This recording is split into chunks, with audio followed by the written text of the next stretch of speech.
حضرت عثمان غنی کے مال میں اللہ نے کتنی برکت دی، پتہ ہے کیا کرتے تھے؟ وہ ہر بار خرچ کر دیتے تھے اللہ کی راہ میں، دل کھول کر خرچ کرتے۔ اللہ نے برکت کیسی ڈالی؟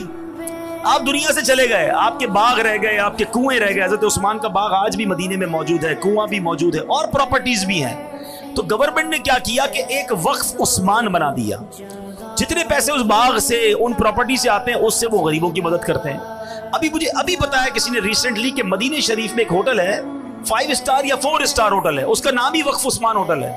حضرت عثمان کے اکاؤنٹ سے اتنے پیسے جمع ہو گئے کہ ایک ہوٹل بنا دیا گیا ہے، اور اس ہوٹل میں جتنے حاضرین رہیں گے، زائرین رہیں گے، وہ پیسے جمع ہوں گے، وہ بھی وقف عثمان پہ خرچ ہوتے رہیں گے۔